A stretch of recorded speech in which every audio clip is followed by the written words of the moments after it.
aggregated into two parts.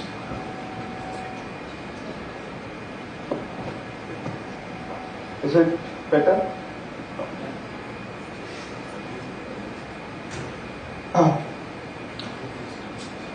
One.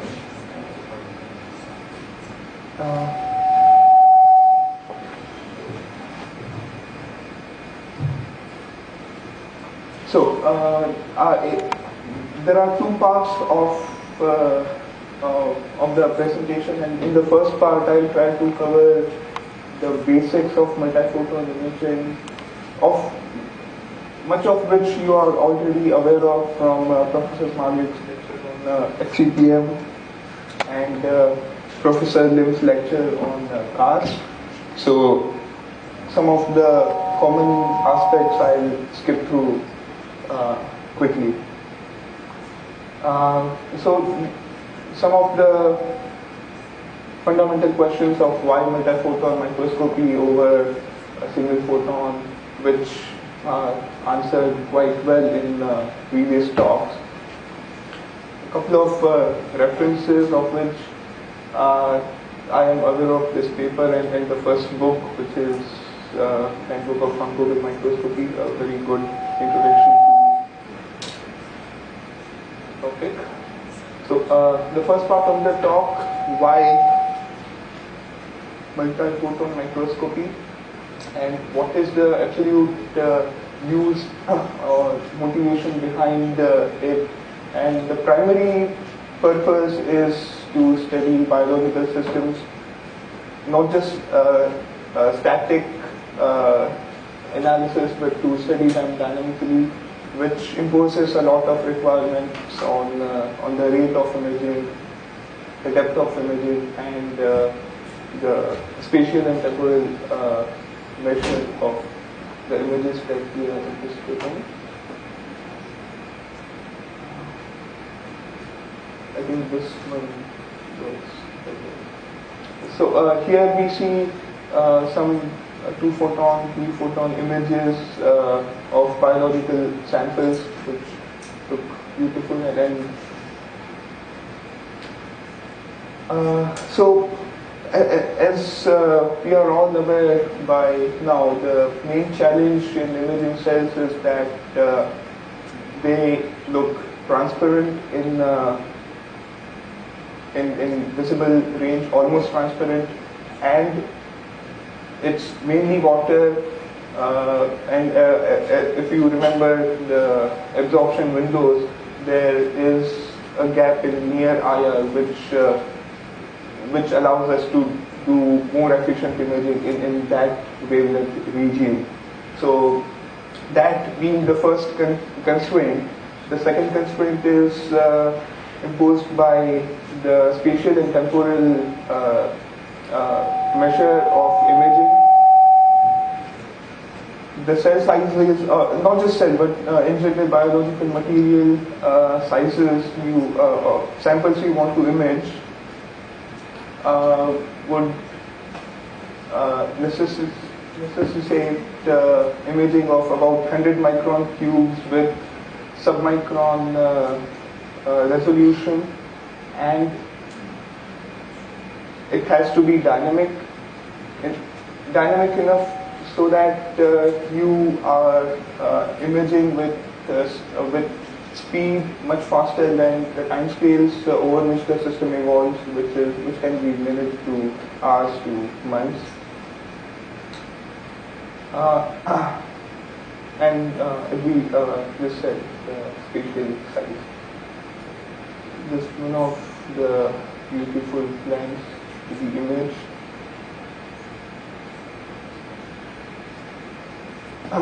So this image shows the difference or the advantages that two-photon excitation fluorescence that would have over simple non-linear transmission microscopy. You get a lot of 3D features in there for the same reasons as mentioned in earlier lectures, because of the inherent 3D resolution provided by multiphoton microscopy techniques. So the three techniques that this talk will cover are two-photon fluorescence, three-photon fluorescence, and second harmonic generation. The first one shows a Jablonski diagram for a multi-photon fluorescence excitation, which in this case is three-photon. The excitation or the transition is rendered by three low-energy photons. The electron or the molecule goes through a non-radiative process, and then after the fluorescence lifetime it settles back. Fluorescence inherently is incoherent. By its very definition, you need labeling. The labels, the dyes are toxic and they are prone to bleaching and saturation.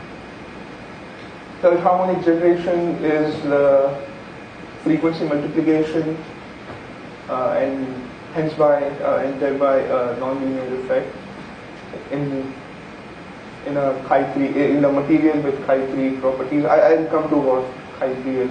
Mostly, many of you might be aware of. And this is a property of the material itself, and since it's harmonic generation is a coherent process, it's instantaneous, as against fluorescence, which takes place over a few nanoseconds, or the lifetime of fluorescence, which is few nanoseconds in most cases. And since it's inherent to material or properties, you don't need any external labeling. So first, what is multiphoton microscopy? And the general physics is mostly explained by Taylor expanding your polarization relation as a function of electric field, and which would give second, third, and higher order microscopies. In this case, the intensity or the response of third harmonic signal is proportional to chi-3, which is susceptibility square, and cube of the excitation intensity. The powers play a very important role in determining the pulse width that you are, the laser pulse width that is being used, in sensitivity of the measurements and so on, and I'll come to those issues when I come across them. And then, like all multiphoton processes, we use femtosecond ultra-short laser pulses for purposes.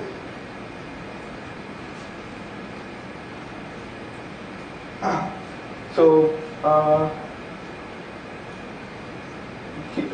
this is a similar diagram for a two-photon or fluorescence process, and as we know,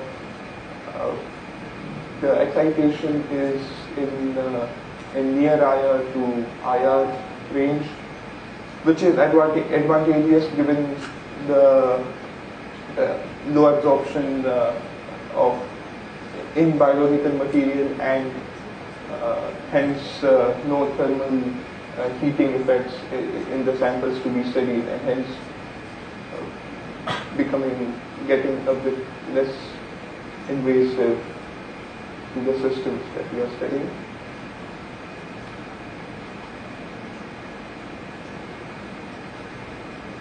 So this shows the inherent 3D resolution of the nonlinear multiphoton microscopy processes. The first one, this diagram shows the response, a typical response a nonlinear material will have, but which is cyclosymmetric. So it is symmetric, and you excite the material with pure laser waves, and you get some nonlinear response. On the other hand, if the material is not cyclosymmetric, you will see some difference depending on the size of your electric field because of the inherent dipoles in the material.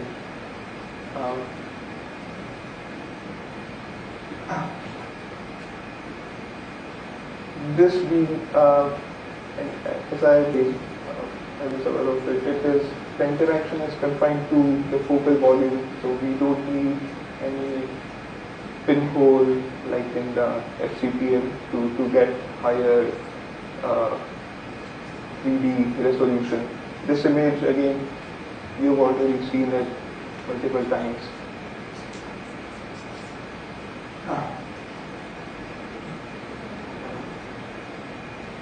A few images, and you use just like fluorescence microscopy, confocal or mirrors, galvanomirrors for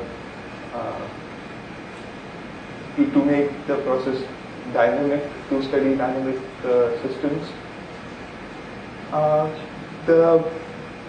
One of the challenges is sectioning in 3D, which here the red curve shows the intensity peak normalized with respect to Z positions, and we see that the sectioning resolution goes to around 20 to 30 microns, and then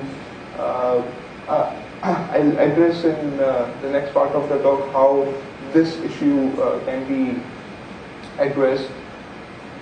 So the challenge is to create a high resolution, that is, to be precise, submicron resolution, three-dimensional, fast enough, I should say, fast enough system which can study biological dynamics.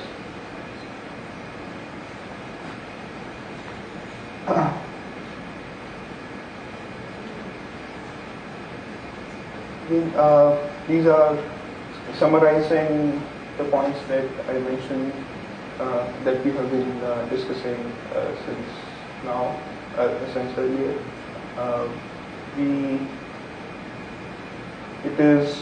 We get rid of out of focus interaction, no photo bleaching in case of second and third harmonic generation, less photo-induced damage because of IR.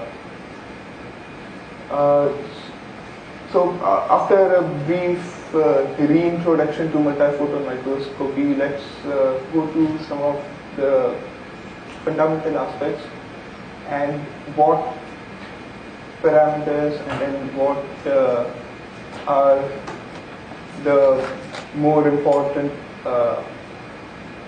effects that concern quality and resolution of multiphoton microscopy. The first being the resolution, how to quantify resolution, what affects the resolution, and these dispersion is dispersion in optical media is one of the phenomena which affect multiphoton microscopy, especially since we are using femtosecond pulses ranging from tens of femtosecond to sometimes a few hundred femtoseconds, where dispersion and hence pulse broadening is a very important effect. So I'll go through each of these aspects sequentially now. The first being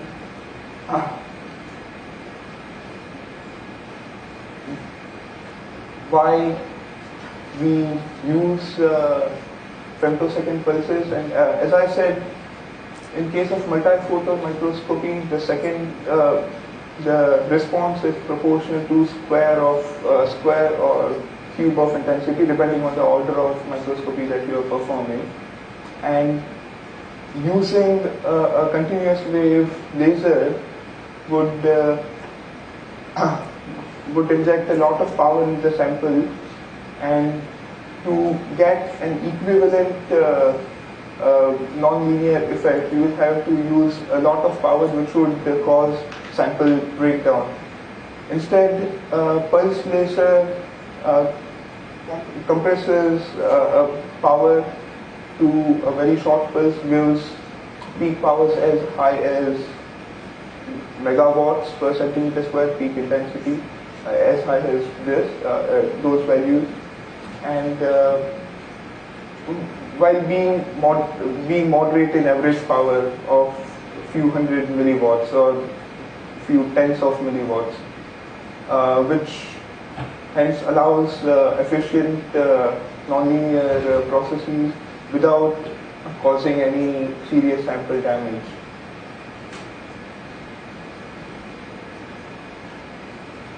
So let's first go through basics of nonlinear processes in dielectric media, not too much into detail, and this is the Bible for nonlinear optics. Okay. So this equation, I'm sure everyone has seen that. To include nonlinear effects, we split the polarization term into linear and nonlinear parts, get the linear part combined with here, and now the only excitation is the nonlinear part of your susceptibility, which is then expanded in powers of susceptibility, second, third power, which each term giving you individual order of the nonlinear process, which is shown here, the modified equation. And this term, the nonlinear part, is expanded thus in terms of chi 2, chi 3, second order susceptibility, third order susceptibility, which are in general tensors, and you get these diode products which give you polarization components.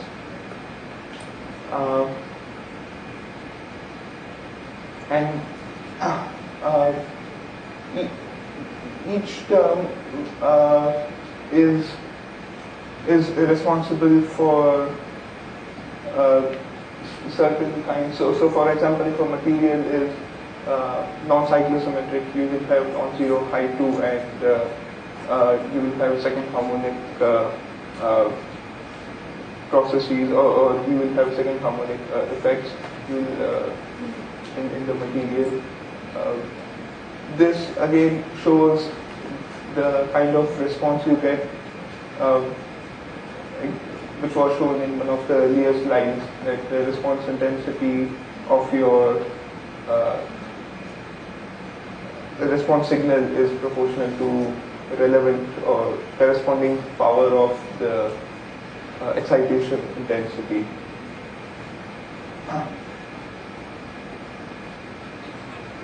Now we come to this important part, which gives us the relationship between the pulse length, the pulse duration that we use for imaging, and the output signal intensity. We know that the power detected is proportional to cube of intensity, and if we replace the intensity with electric field, the peak electric field, and the pulse width, we see that for third harmonic processes or third order processes, the response is inversely proportional to the square of pulse width, and similarly for second harmonic or second order processes, the response is proportional to inverse of first power of pulse width, which these relations play very important role especially when we come to pulse dispersion in the optics which form the microscopy system. This slide gives an idea of the range of laser parameters that we typically use for multiphoton imaging. The pulse width varies from 10 femtosecond to few hundred femtoseconds. The average power at the sample would vary from few milliwatts to 100 milliwatts, few hundred milliwatts. The repetition rate for the laser, which is again 20 kilohertz to few hundred megahertz or gigahertz, it would depend on what kind of output coupling you have for the laser, and this and the average power are there exists some engineering compromise between them. So the lower the speed you have, if you have a 20 kilohertz laser, you will have higher average power, and vice versa. Average power and repetition rate would give you energy typically in the range of few nanojoules. This is the intensity. It looks very high, but this is the peak intensity for the pulse. The pulse diameters typically vary from 0.5 to a couple of millimeters, and the intensity, as I said, is usually megawatts, and this would give you the per area intensity. And for higher order processes, the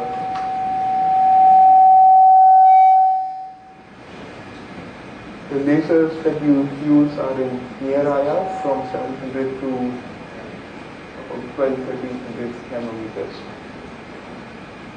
Now we come to the, after going through the general characteristics of requirements on the laser and constraints imposed by imaging requirements, we go to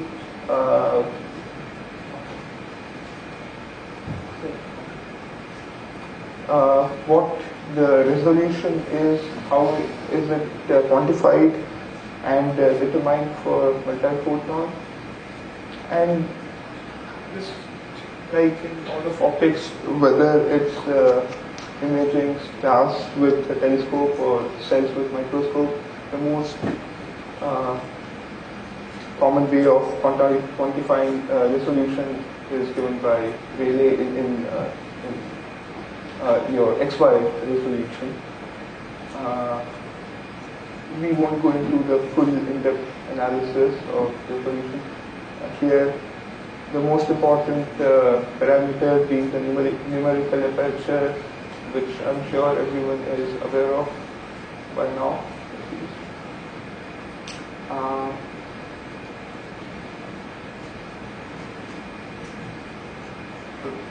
Confocal detection is used, as you all know, in single photon fluorescence to reduce the observation volume, while in case of multiphoton we don't need confocal detection.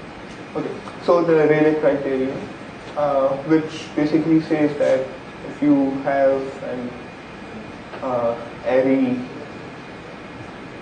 disk with image of a point source, image through a circular aperture,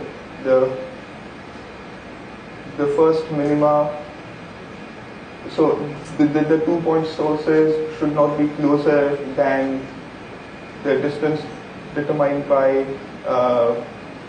the fact that the maxima or the peak of the second pulse is closer to the first minima of the first one, which sets the limit on the spatial or XY in-plane resolution.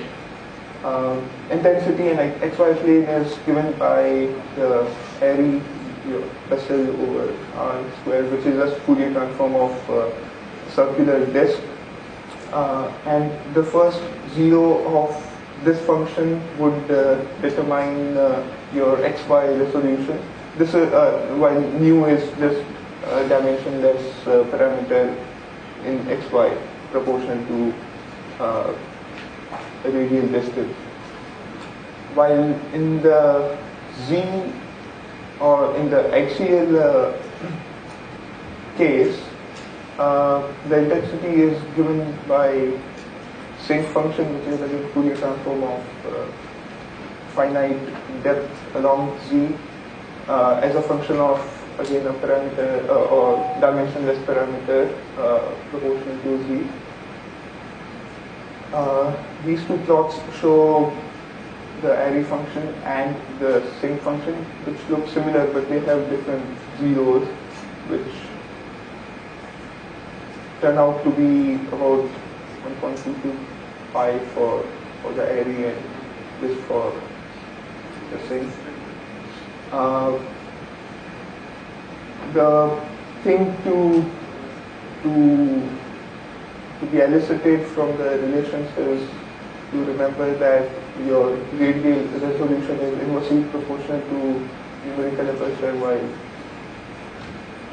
axial resolution is proportional to square of inverse square of numerical aperture.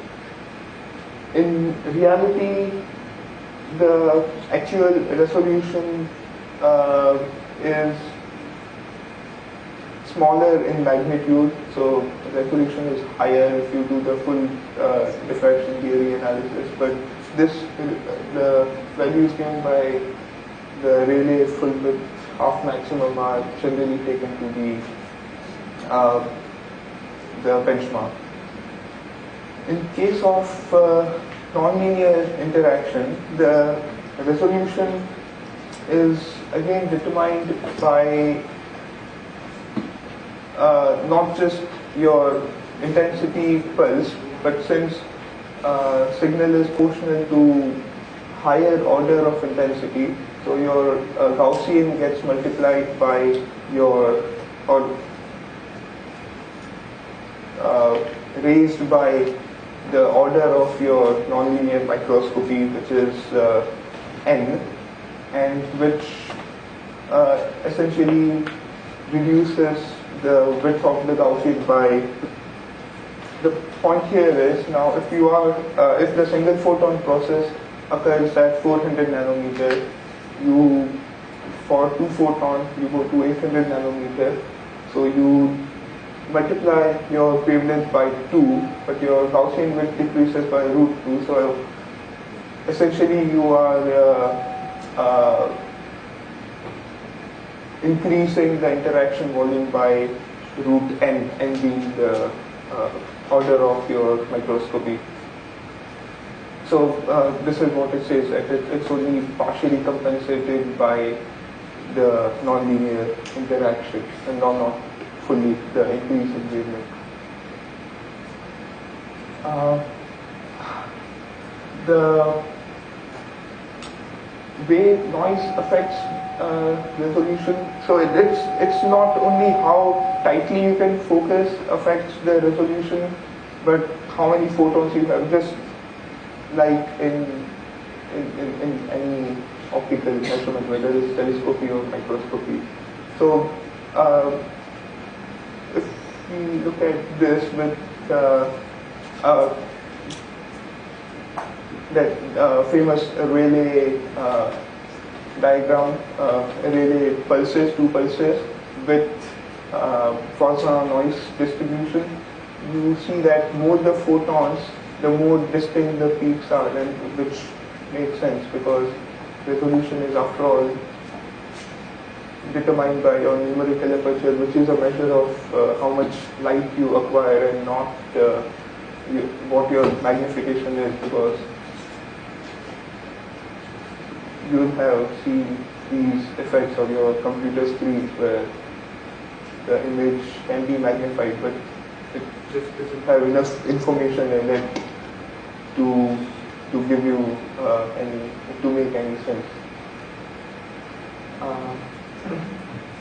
The objectives for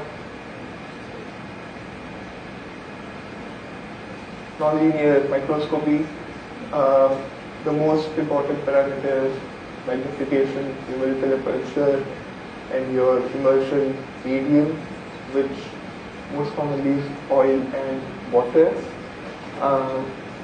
Most objectives nowadays are infinity corrected, meaning that they don't have a finite tube length. So you can place your tube length anywhere after the execute of the objective and have your first real image plane. This number, the last number gives the cover glass thickness for which the working distance of the objective is determined. Most commonly it is 170 microns, but there are objectives which let you have variable cover glass thickness also. Transmission is one of the more important characteristics of the objective that you have to look deeper, especially in case of nonlinear microscopy, since as the example says here, in case of third harmonic generation, your excitation laser is typically 1000 nanometers and your third harmonic signal would be 330 nanometers, close to that. And you want to make sure that the objective is sufficiently transmissive throughout the range, or at least in the concerned range. These two slides show the effect of immersion oil medium. The function of immersion medium is to have as little discontinuity in refractive index between the objective and the sample. This shows tightly focused beam. If you have a mismatch, so for example you have oil here but you have a water-based sample, then the focus will have aberrations, and which is detrimental to your efficiency, nonlinear efficiency.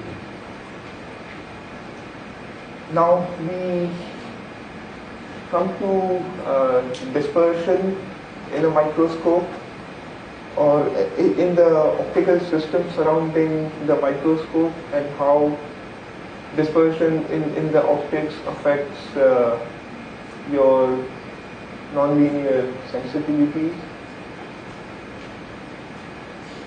Now, dispersion in one line is the effect or phenomena by which light sees, or rather different wavelengths see different refractive indices in a material medium. And a positive dispersion is when redder wavelengths see lower index, so that red light moves faster than blue light and it leaves. This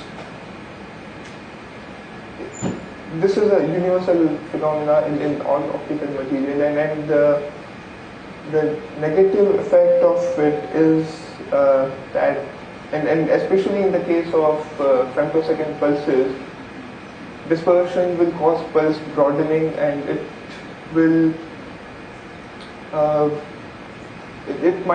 and shorter the pulse length, the higher the effects of dispersion, since your pulse was to begin with very broadband in nature, and you might have 2-fold to 10-fold increase in pulse width because of dispersion. And in this part I'll deal with how it affects the resolution and how it can be compensated, not in detail, but just some basic solutions.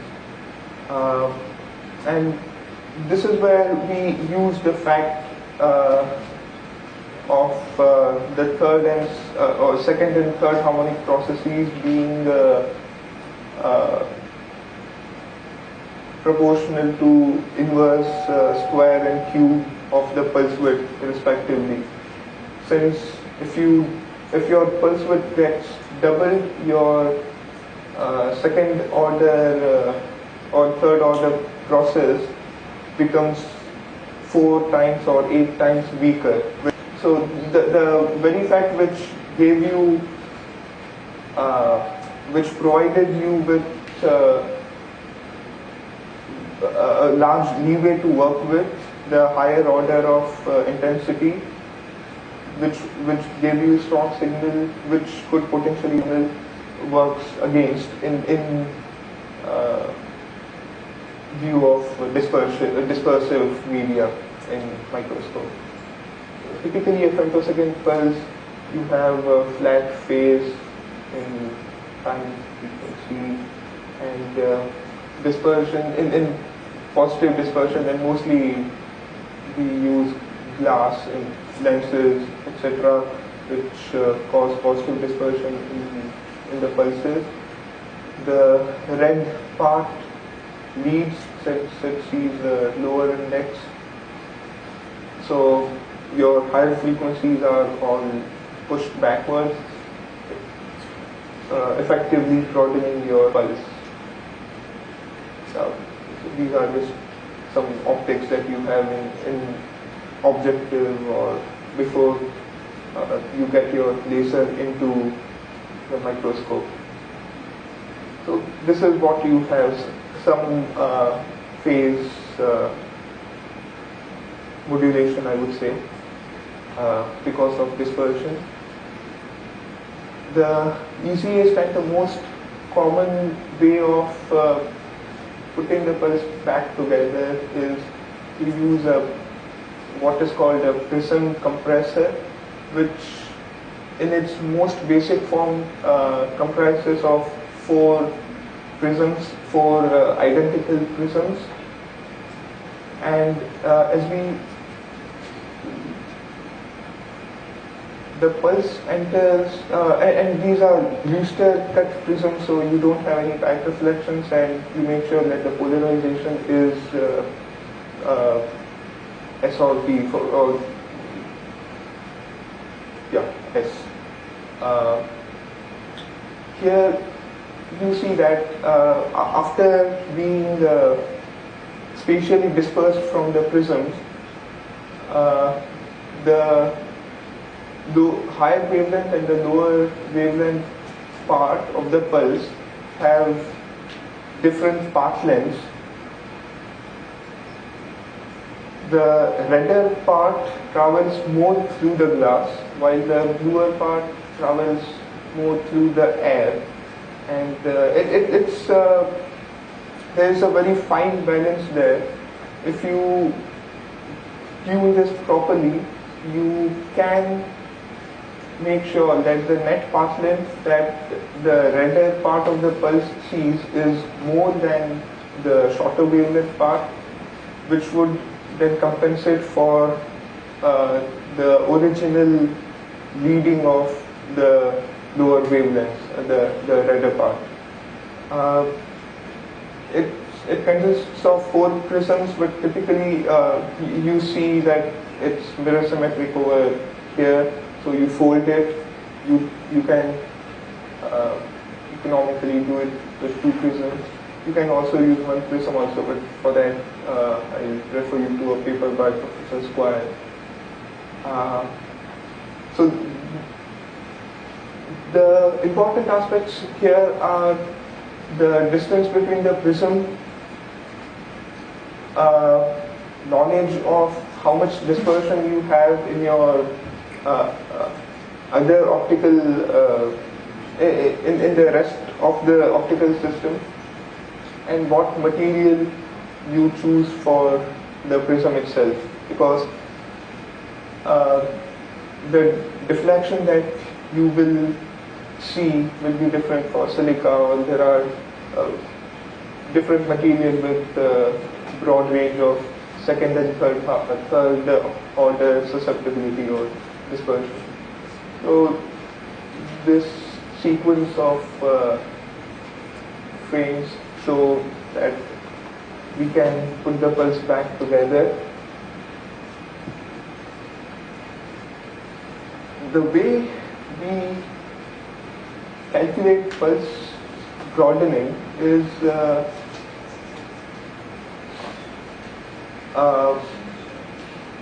starting in the Fourier plane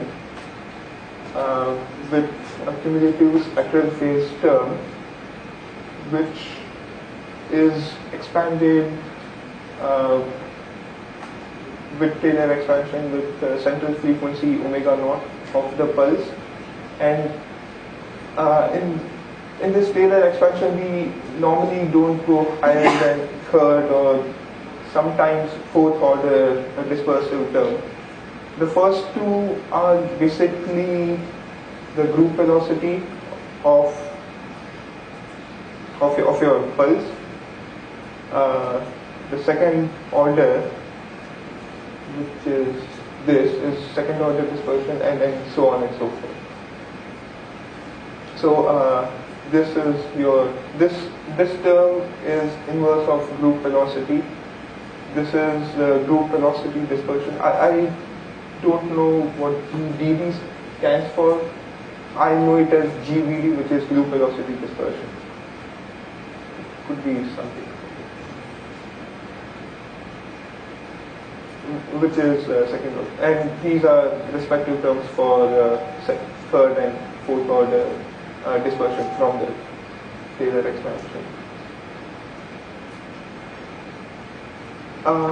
This calculation shows a very basic form of how pulse would stretch itself in time under the effect of second order dispersion.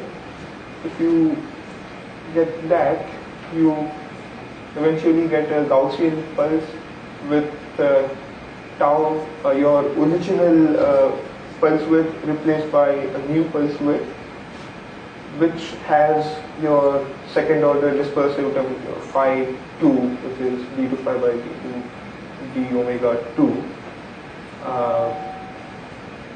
And in here we see that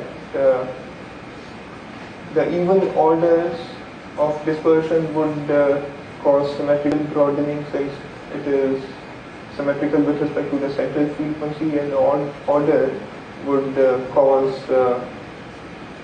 pulse distortion, pulse shape distortion in time. We see here. So as we discussed, so that was a brief analysis of how pulse propagates in a dispersive media, and how we take into account the second and third order dispersion. And as we already discussed, it has a very detrimental impact on the efficiency of multiphoton generation.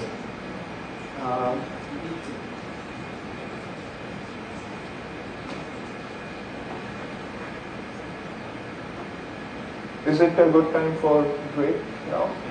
Or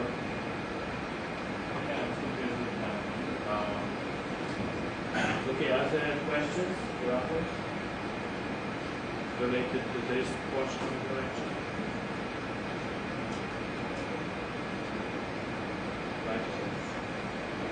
If not, then we'll have 10 minutes.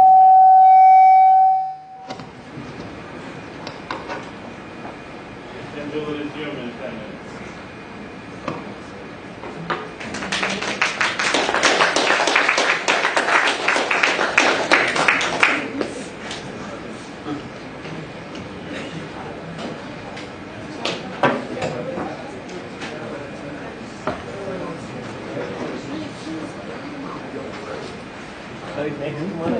very true.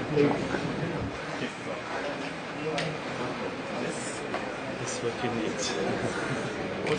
Oh, I wanted to use that thing I bought yesterday. And it didn't work? It worked. Yeah. Okay. So you should mention you use... yeah,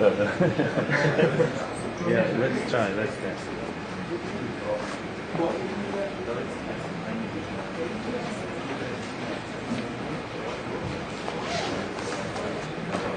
okay.